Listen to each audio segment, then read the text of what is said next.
bagaimana mungkin tangan yang dia basuh untuk wudu, tapi tangan ini dia gerakan untuk menandatangani sesuatu yang membuat hidup orang sengsara. Kalau kita membagi ada dua hal yang menghiasi perilaku kita dalam hidup, adab dan akhlak, maka adab dibentuk oleh ilmu, akhlak dibentuk oleh ibadah. Assalamualaikum warahmatullahi wabarakatuh. Orbiter, kita kembali ngobrol bersama Orbit. Udah banyak sekali ya, kalau kita hitung orbit kita nggak tertolong kayak orbitnya planet di seluruh alam raya. Kali ini kita tetap di orbit Ramadan. Ya, kami udah kami datangkan sengaja untuk Orbiter di sana. Kalau aku dari dulu manggilnya Bang Akmal Tarigan. Tapi sekarang kayaknya harus kutambah ya, Prof. Akmal Tarigan. Nah, Bang Akmal Tarigan ini di UIN. Iya. Sekarang menjadi warek ya, Bang? Iya. Kalau status hierarkinya warek. Tetapi sebagai manusia, dia sahabat kita. Insyaallah. Nah, itu yang kita harapkan selalu. Kalau sahabat akan selalu berbagi. Kalau kemarin-kemarin atau kita bicara tentang Ramadan banyak hal. Tentang takwa, tentang syukur, tentang cerdas, dan banyak hal lain. Sekarang semua itu bagaimana kita melaksanakannya. Mungkin Bang Akmal Tarigan akan coba berbagi sama kita. Bang, kira-kira Ramadan, kalau arti Ramadan sendiri bakar ya, Bang? Iya. Kalau bakar, implementasi pembakaran itu gimana sih, Bang? Baik, saya manggilnya Bang Rizanul ya. Oh iya, Bang. Bang Rizanul. Kita orang ya. Medan terpaksa kayak gitu. Iya, iya. Assalamualaikum warahmatullahi wabarakatuh. Senang sekali bisa hadir di Ngorbit. Tema yang kita perbincangkan ini menarik gitu. Bagaimana sesungguhnya bulan Ramadan itu dengan ibadah puasa yang diwajibkan Allah di dalamnya bisa membentuk kita menjadi manusia baru. Oke. Harus kita perhatikan sebenarnya ibadah di dalam Islam itu bukan tujuan. Dan ini satu kekeliruan yang bukan banyak ya, di sebagian umat Islam yang melihat ibadah itu menjadi goal, menjadi tujuan. Padahal ibadah dalam Islam itu bukan tujuan, dia hanya wasilah, dia hanya media, dia hanya sarana. Lewat ibadah yang disyariatkan Allah dalam Al-Quran atau secara teknis dicontohkan oleh Nabi dalam praktek kehidupannya, itu ada pesan di balik semua ibadah. Kalau kita berhenti menempatkan ibadah sebagai tujuan, maka pesan di balik itu nggak ketemu, nggak dapat itu. Sering diperbincangkan kenapa orang Islam di Indonesia yang disebut-sebut religius, dilihat dari perayaan keagamaan, ritual-ritual yang begitu masif, masjid-masjid yang ramai, jemaah haji yang harus menunggu sampai puluhan tahun itu.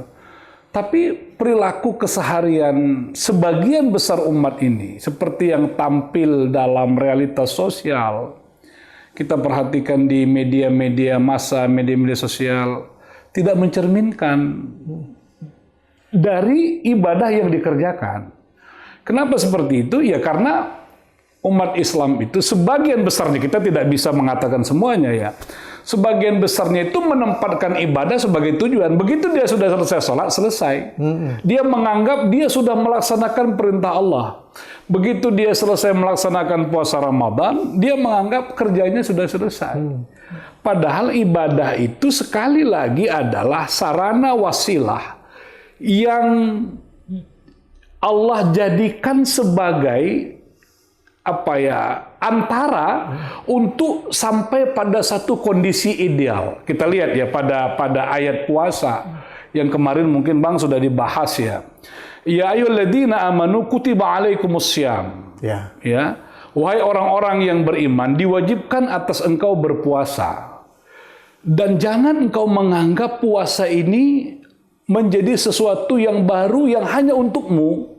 Kama kutiba alal ladzina min qablikum. Umat yang lampau juga telah berpuasa. Jadi bukan sesuatu yang spesial bagimu, tapi ini menjadi satu kemestian bagi yang disebut manusia. Pesannya kan begitu. La'allakum tattaqun. Mudah-mudahan kamu menjadi orang yang bertakwa. Ayat ini saja secara terang sekali mengatakan bahwa puasa bukan tujuan. Tapi tujuannya itu adalah, ujungnya itu adalah takwa. Problemnya bagaimana puasa ini membentuk orang menjadi bertakwa. Iya. Nah itu dia, karena saya sederhanakan secara konklusif bahwa di dalam Islam itu, kalau kita membagi ada dua hal yang menghiasi perilaku kita dalam hidup, adab dan akhlak, maka adab dibentuk oleh ilmu, akhlak dibentuk oleh ibadah. Semakin baik ibadah seseorang, maka semakin baik akhlaknya. Itu dia. Wudu itu sarana untuk membentuk akhlak. Salat sarana membentuk akhlak. Puasa sarana untuk membentuk akhlak. Kira-kira begitu korelasi dari ayat yang diturunkan, walaupun satu ayat tapi komplit ternyata di sana gitu kan. Kalau kita udah dapatkan satu gambaran dan bisa membaca gambaran yang seperti Abang gambarkan tadi, tentunya kita udah naik kelas sedikit. Iya. Dan bagaimana setiap naik kelas itu orang bisa paham bahwa aku tidak lagi menjalankan ibadah saja. Iya, ini menarik Bang, ini menarik ya. Bismillahirrahmanirrahim. Fa'alhamaha fujuraha wa taqwaha. Itu konsep dasar manusia. Allah katakan manusia itu pada dasarnya berpotensi jadi orang baik, berpotensi jadi orang buruk. Betul. Abang saya begitu lahir ke muka bumi ini, poin kita itu 50-50. Ya, betul. 50 peluang jadi orang baik, 50 peluang menjadi orang buruk. Orang jahat, orang buruk gitu. Siapa yang bekerja untuk menjadikan yang 50 ini naik, yang 40 ini turun, malah sampai pada tingkat yang paling rendah. Di awal sekali mulailah orang tua. Orang tua kitalah yang bekerja.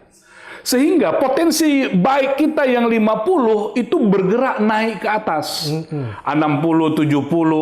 Seiring pertambahan usia kita, kita belajar, kita sekolah, kita menuntut ilmu dengan baik, kita bergaul dengan orang-orang baik. Ini naik ke 80. Kemudian kita dekat dengan agama, naik ke 90. Potensi baik tadi, jadilah kita orang baik. Tapi sebaliknya ada orang yang pada awalnya fa'alhamaha fujuraha wa taqwaha itu potensi pujurnya, potensi buruknya itu 50. Lalu orang tuanya tidak memperhatikan pendidikannya, dia bergaul dengan orang-orang jahat, dia tidak terdidik sedemikian rupa, dia jauh dari agama, akhirnya dia menjelma menjadi orang yang jahat, orang yang zalim, orang yang maksiat. Itu yang terjadi. Nah, salah satu sarana untuk menjadikan fa'alhamaha fujuraha wa taqwaha, potensi takwa ini naik, dia tertopang oleh ibadah itu. Jadi ibadah itu menempatkan kita menjadi orang yang potensi baiknya berubah menjadi aktual. Ya. Kita mulai misalnya wudu. Saya selalu mengatakan, jangan pahami wudu itu untuk membersihkan. Wudu bukan membersihkan, wudu bukan tathir sebenarnya. Bagaimana air yang sedikit itu bisa membersihkan kotoran pada tubuh kita? Orang bisa berwudu hanya dengan segayung air, dan itu selalu dicontohkan Rasul. Nah, air yang satu gayung itu, bagaimana dia bisa membersihkan kerak-kerak di telinga, di hidung kita, di mata kita segala macam? Nggak mungkin itu. Tapi harus dibasuh. Karena wudu itu adalah mengangkat hadas kecil, ya.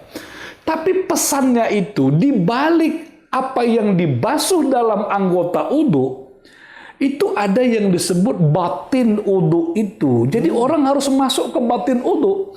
Bagaimana mungkin dia mengata-ngatai orang, nyakitin orang, ngejek orang, padahal mulutnya selalu berkumur-kumur walaupun itu sunat. Gitu kan?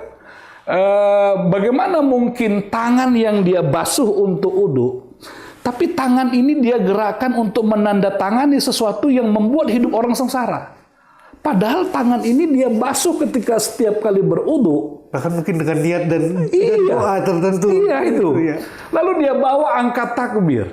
Tangan yang dia basuh untuk udu ini, lalu dia pakai untuk menzolimi orang. Dia pakai takbir, dia pakai zolimo.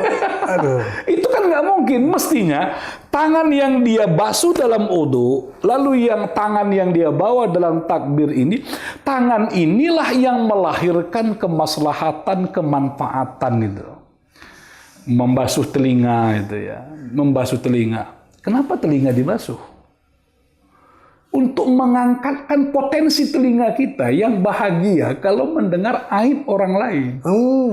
Kalau mendengar keburukan orang lain ini kan, walaupun nanti ada pertanyaan besar Bang Rizanul itu. Kalau awak-awak media bagaimana mencari-cari kesalahan itu masuk bagaimana? Karena itu berita, memasang telinga untuk mendengarkan informasi yang berkembang itu. Informasi yang berkembang, informasi kita perlu, Bang. Itu Tapi yang baik dan benarnya ini mungkin dijaga dengan wudhu. Iya, itu dia. Jadi itulah adab batin wudu itu. Jadi orang tidak boleh berhenti pada wudunya.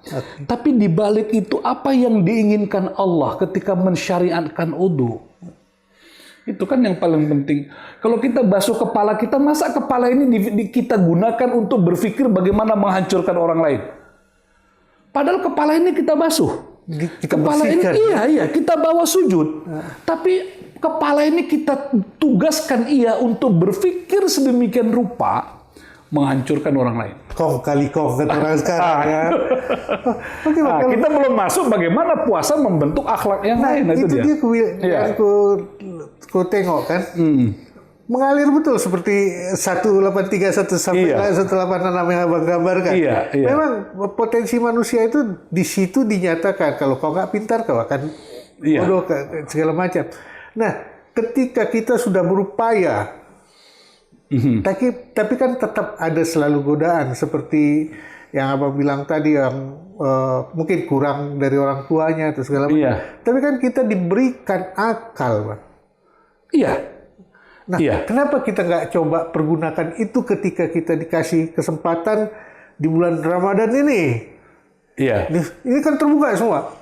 Bukan hanya wudhu, bukan cuma untuk jadi tawakal, bukan cuma segala macam. Ini otakmu untuk bahwa kau dikasih loh. Ayat 183 itu menegaskan bahwa puasa itu kan ibadah universal. Ibadah kemanusiaan yang dari dulu. Walaupun hanya untuk orang beriman ya? Iya, dari dulu sampai sekarang puasa itu wajib. Sebenarnya orang yang beriman motivasi puasanya itu karena Allah. Tapi ada orang beriman, orang yang tidak beriman tapi berpuasa. Dia beramin, Bang. Iya, motivasinya bukan karena Allah. Banyak hal lah gitu kan. Termasuk puasa mutih dia kan. Tapi kan ketika akal itu tidak dipakai ketika dia berpuasa, makanya ini yang mau saya katakan ya, bahwa manusia itu kalau dalam istilah filsafatnya itu yang menggerakkan, yang mendrive manusia itu kan banyak hal. Satu yang disebut tadi al-aqal. Ada al-qalb, kolbu. Ada al-hawa, hawa nafsu. Ini semuanya bekerja dalam diri manusia. Tinggal lagi dia, persoalannya siapa yang menguasai siapa.